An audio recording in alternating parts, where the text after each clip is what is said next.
Дорогие друзья, приветствую вас на телеканале Якутия-24. Наконец-то в Якутии наступило лето, и, конечно же, наша программа не может пройти мимо дач и частных участков наших героев нашей программы.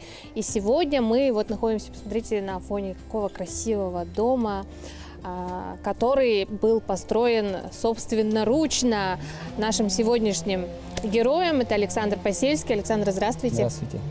Скажите, пожалуйста, как долго вы строили этот дом и как давно вы в него заселились? Ну, дом мы строим уже порядка 8 лет. Угу. Все началось, конечно же, с мечты. Мы с женой как-то в квартире сели и подумали, может быть, построить дом. Ну, с этого все и началось.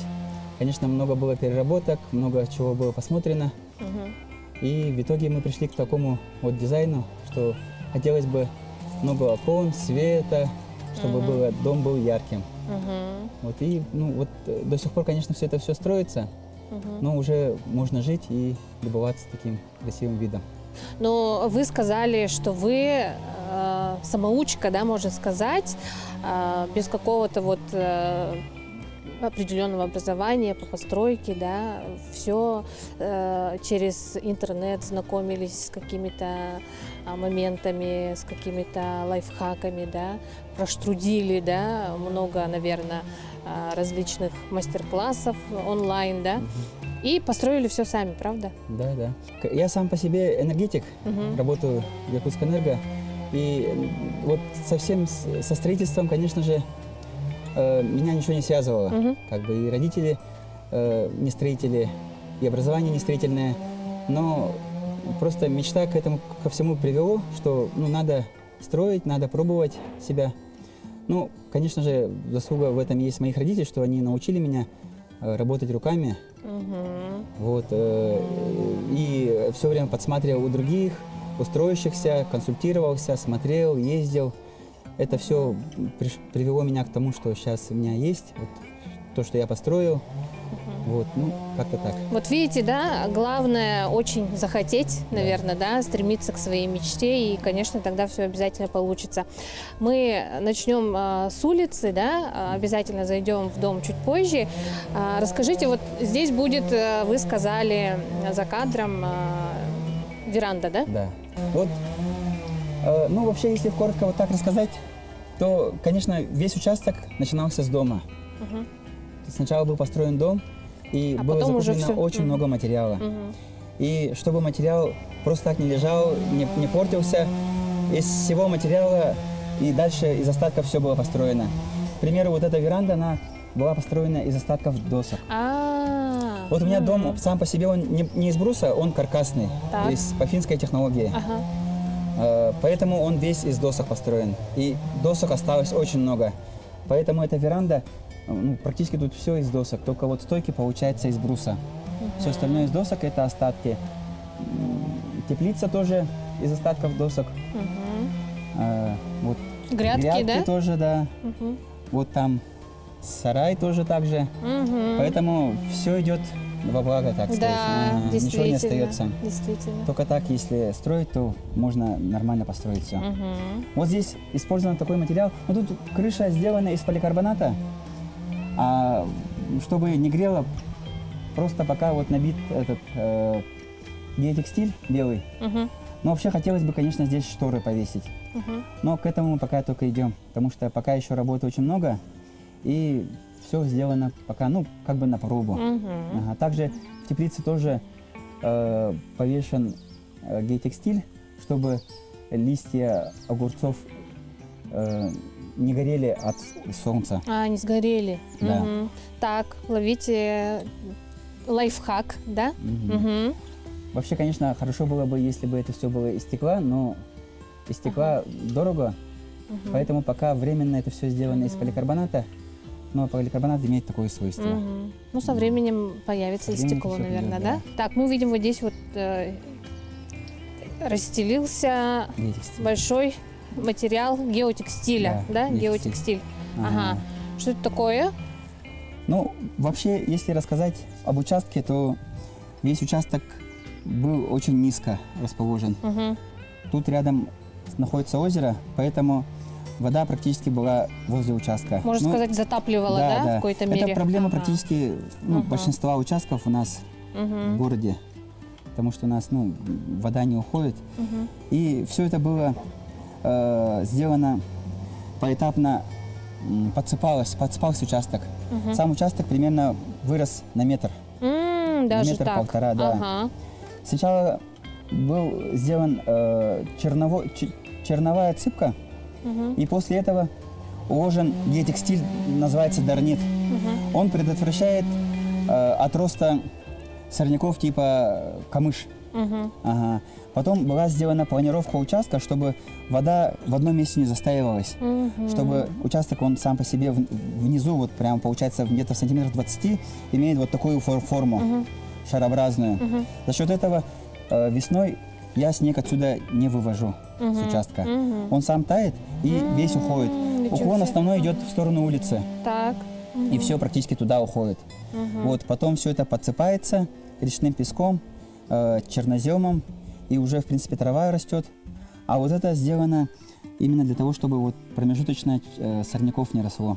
Вот этот сам черный геотекстиль предотвращает от роста сорняков. Ну, вообще здесь в будущем будет стоять бассейн и летняя кухня. Поэтому пока предварительно он так стоит. Вот. А вообще, если вот рассказывать о тротуаре, вообще было замечено, что из-за того, что вода очень близко, получается, грунтовые воды, и участок двигается.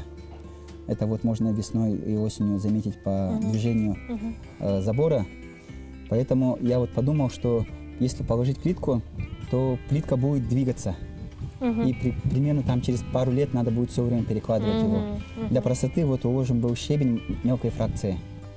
Знаю, что у вас баня тоже по каким-то современным стандартам, да, строится? Технологиям. Так. Вообще, хотелось сначала, конечно, баню построить из бруса, но потом что-то подумал, что можно же... Ну, вообще у меня из бруса тут вообще ничего нету. Поэтому подумал, что можно какие-то другие технологии попробовать. Вот. И баню решил построить по комбинированной технологии каркас и СИП. Конечно, люди очень скептически к этому относятся, что СИП-панель, полистирол, это все вредно. Но если так подумать, то самое теплое место, вот, горячее место, это парная. Сейчас у нас технологии развились, есть очень хорошие материалы. Для парной сейчас используют материалы, как пир-панели. Они очень хорошо держат тепло, они не горючие совсем. Поэтому вот решено было построить из СИП-панелей, вот, интересно обшить вот так. И внутри в парилке, именно где вот будет горячо, использовать такие вот панели, пир-панели. Поэтому, будем посмотреть, как говорится, да? Да, будем посмотреть. Можем пройти к грядкам. Давайте пройдемте. Вот у меня все время был вопрос такой. Так. В основном грядки делают из досок. Так. Они через пару лет, через лет 5 начинают гнить. И приходится грядки разбирать и заново собирать уже из новых досок. Вот в этом году я вот нашел такие вот готовые грядки. Они из полимера сделаны. Это вот две грядки соединенные, поэтому они длинные. Так. Вот, вроде нормальные. Дальше будем смотреть. Здесь клубника посажена. Дети любят клубнику по утру, так сказать, есть, выходить, есть. Вот, а эти грядки у меня, они высокие грядки. Пойдемте покажу. Так, там у нас растет. Здесь кабачки, помидоры. Тут жена занимается этими вопросами. Вот. Вот эти грядки, они сделаны тоже из остатков. И чтобы не гнило, здесь использован такой материал, как плантер гео. Видите, вот он такой материал интересный. То есть полимер, по кругу, да? И он плотный, и он предотвращает попаданию воды в конструкцию самой грядки. То есть получается там почва, она мокрая, все время поливается. И вот эта сама конструкция, она сама по себе сухая. Доски остаются сухими и не гниют. Да, и не гниют. Поэтому, это вот в прошлом году я сделал. Будем смотреть, как оно себя покажет. Но точно вот ничего не мокреет. Пока все хорошо. Все сухо, да. Вот здесь можно посмотреть, как это все реализовано. То есть Получается, здесь я положил брус мелкий, там, Так. 10 на 10, это как фундамент идет. Мгм. И уже из остатков досок, потому что доски-то остаются все короткие, Мгм. и из них вот просто набил каркас. Все. И внизу положил вот реечки, которые дистанцируют между собой доски, когда Мгм. покупаешь в магазине. Вот, и просто положил вот плантер-гео. И они удерживают, И как бы, сам да? плантер-гео, он как бы как корыто является. Тоже прочный. Как бассейн. Мгм. Вот, то есть очень просто, и доски используются, остатки. В принципе, Интересно. можно так делать. Тут также вот очень хороший материал, это кора дерева. Мгм. Их, в принципе, можно найти по городу, там, где... Специально постелили, да? Да. Ага. Также вот под ним везде лежит геотекстиль, и он Ага. предотвращает от сорняков. Мгм. Все очень удобно, очень Как красиво. все как бы. устроено-то, оказывается, да? Да. Ага. И деревья, знаем, мы тоже вы сами посадили, да? Да, и тут, так как это было поле, и ничего не было, Ага. вот березы очень хорошо, очень быстро Да. растут, оказывается. В принципе, ими можно оградить себя от соседей, от лишних взглядов. Вот, и они очень красивые, в принципе. Их можно садить близко друг к другу. Мгм. Вот. Также у меня вон тут посажена рябина, Сосна, ель, да? сосна, елка, да. Там кедровый стланник с гор был привезен. Новый год здесь украшаете, наверное, елочки свои. Ну, пока еще не украшали, но Скоро. хочется вот эту елку, да, украсить. Да. Но она пока просто маленькая. Мгм. Вот. Но вообще вот как хочу сказать, Мгм. что в принципе можно на момент строительства, на начало строительства какие-то деревья посадить Мгм. по краешку участка, чтобы они уже росли, потому что деревья очень долго То есть растут. сразу посадить, Да. да?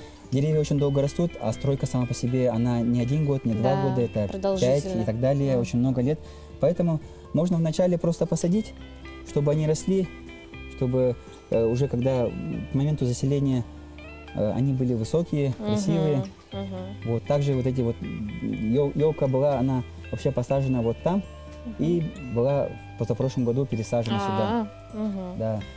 Ну, мой совет это надо садить по краешку, потому что в основном вся стройка она идет посередине участка, Мгм. и чтобы не мешало. Не мешало. Да, Ага. и чтобы деревья Да. Ну строители и не могли параллельно во повредить. время строительства ты все равно наблюдаешь так или иначе, да? Да, конечно, Ага. это очень красиво, Интересно. и прям, ну, человек втягивается в это. У меня здесь очень много, ну, прям порядка 20 деревьев я посадил на Ничего участке. себе. Ага. Черемуха, елка, яблоня. Яблоня тоже. Да, они все, ну вот яблоня прям быстро растет, оказывается. Мгм. Теплицу жена захотела как бы сделать в красивом, в английском стиле, Мгм. поэтому как бы он похож на барнхаус, Так. но это английский стиль. Ага.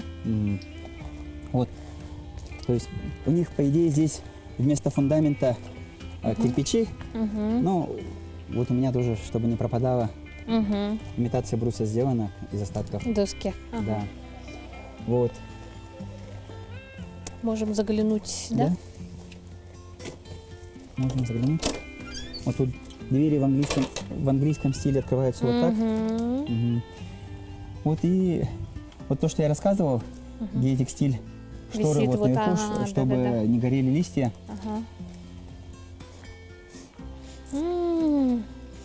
Вот так вот. И смотрится как бы красиво. Мгм. Ага. А для подвязывания вот использована металлопластиковая труба.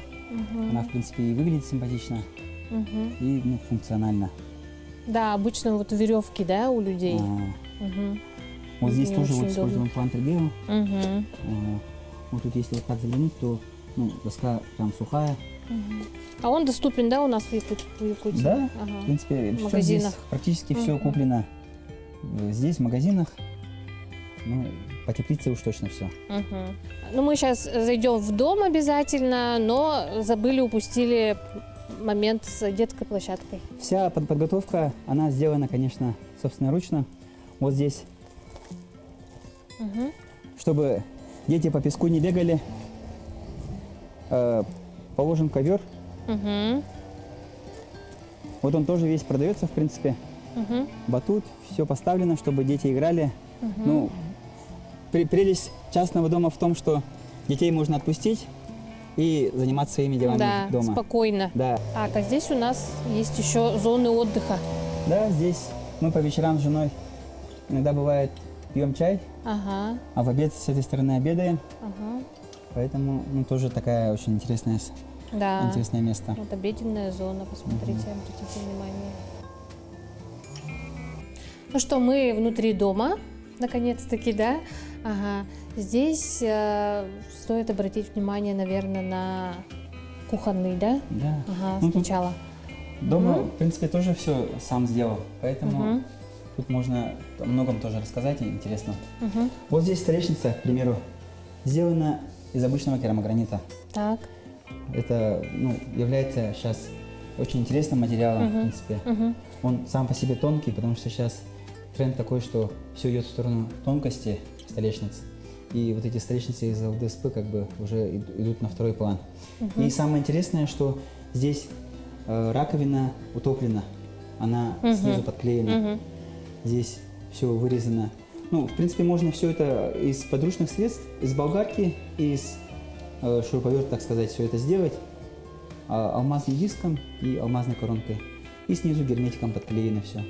Удобно, что крошки можно вот так просто взять и встряхнуть. Удобно, да.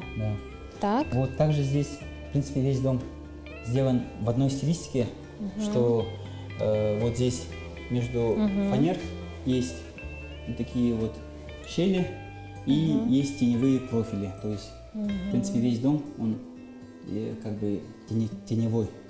Также вот здесь кухонная тоже, она в таком же, в одном стиле. Да, обратите внимание, здесь все, вот как сказал Александр, имеет черные щели, да, темные затемнения. Так как ремонт, в принципе, сам сделал, и я не являюсь профессиональным строителем, то, на мой взгляд, это было оптимальным решением для скрытия всяких недочетов, погрешностей. Поэтому можно, в принципе, этот вариант тоже рассматривать, что акценты вот такие сделать, они как бы притягивают взгляд, но тем самым они как бы маскируют недочеты.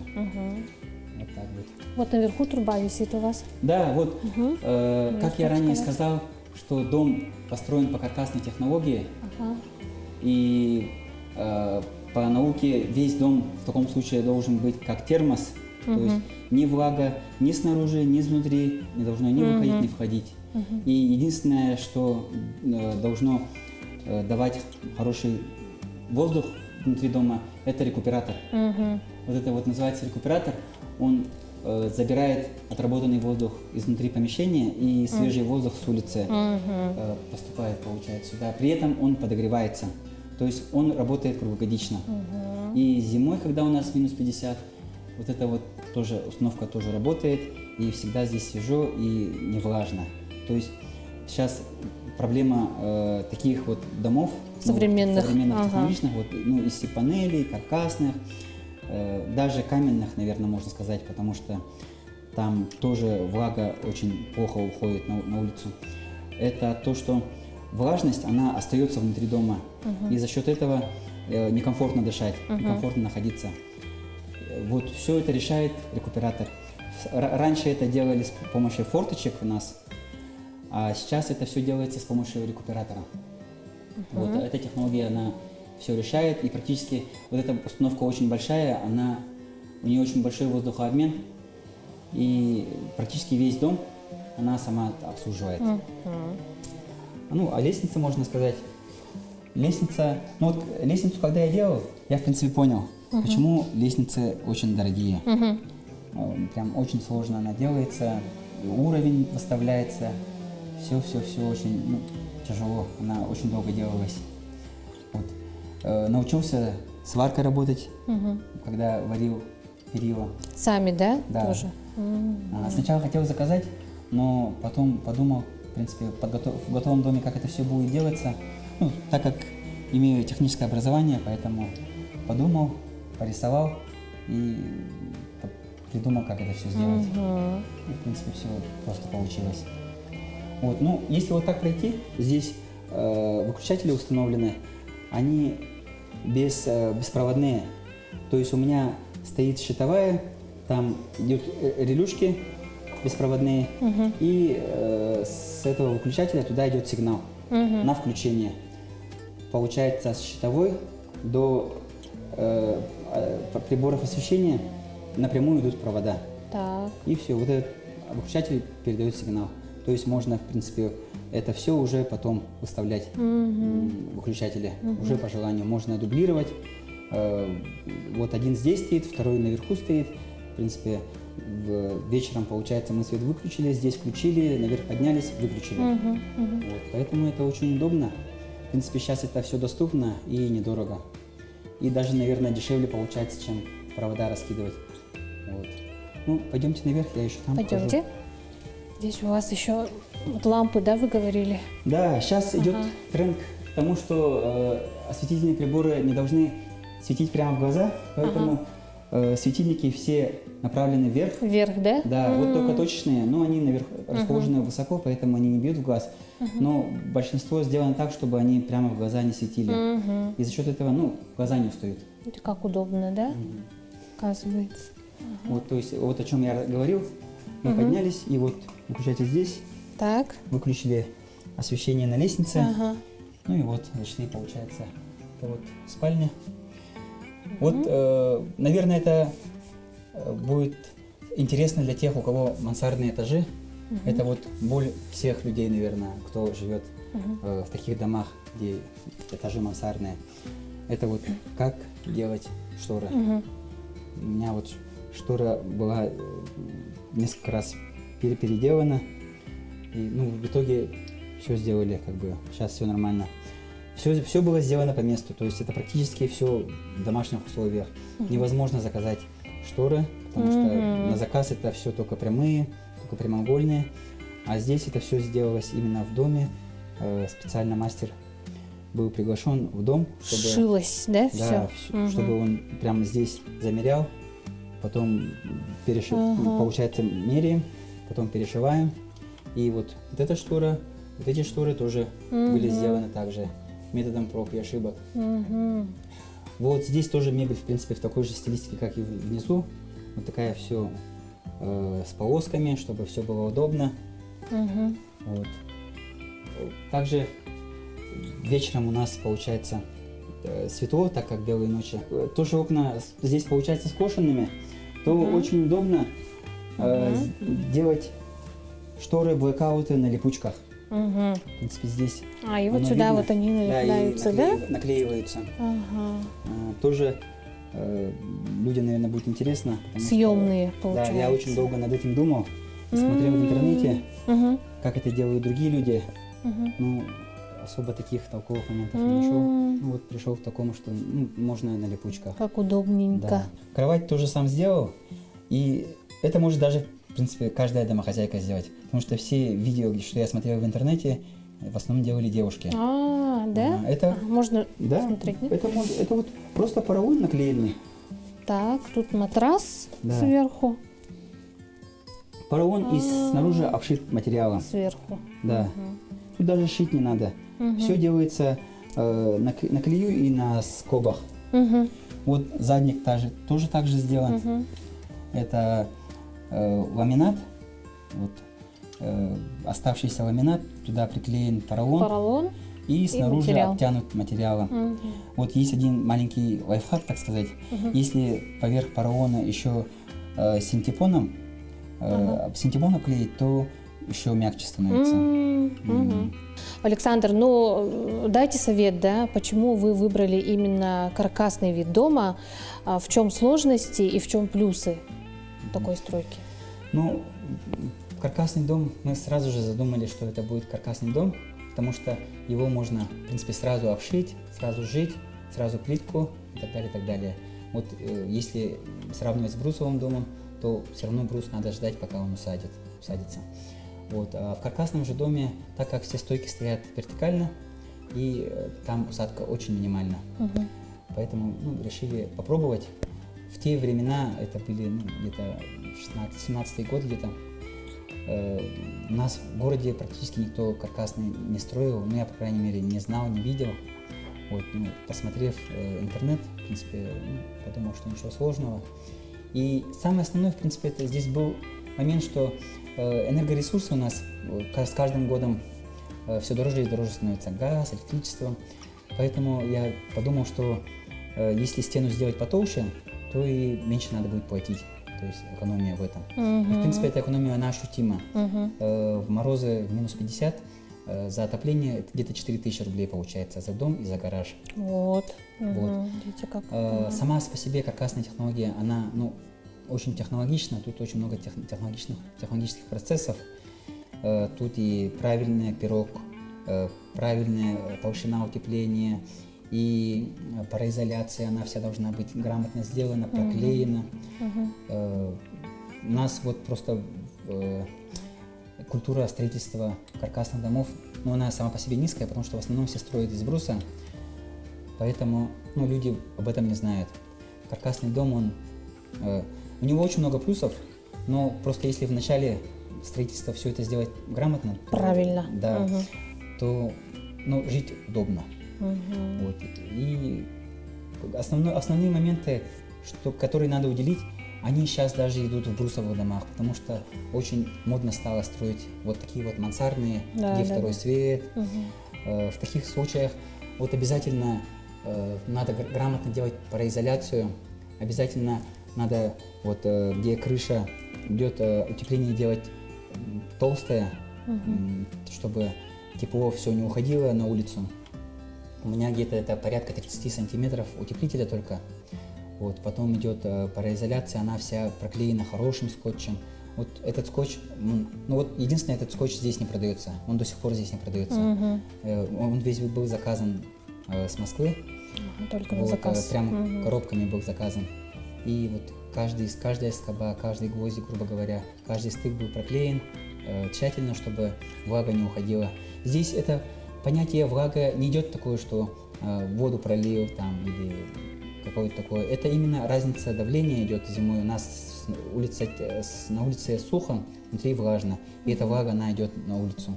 Это вот сейчас актуально для всех новых строящихся домов, потому что, как я сказал, крыши все мансардные. Вот. Если эти нюансы учесть, то жить очень комфортно. И, в принципе, красиво здесь дышать, чтобы комфортно дышать, очень много пространства, очень много воздуха. И главное же, надо позаботиться о притоке воздуха. Столько полезного, я думаю, не только я узнала, да, хотя и не особо разбираюсь в теме строительства, да. Я думаю, что ваши советы будут очень полезны нашим телезрителям, и как женской, так и мужской половине, в частности. Да, надеюсь. Александр, я вам пожелала бы дальнейшего вот этого постоянного желания, да, осуществлять в дальнейшем реализовывать свои планы, свои мечты, чтобы ваш дом только расцветал, становился краше, больше, шире. И мы с радостью еще бы приехали к вам в гости, когда у вас появится что-то еще новенькое. Спасибо. Отрадно, что такие люди, как Александр, наверное, не могут не вдохновлять на сотворение чего-то нового и стремиться к своей мечте. На этом наша программа подходит к концу. Увидимся в следующих выпусках нашей программы. Оставайтесь на телеканале Якутия 24.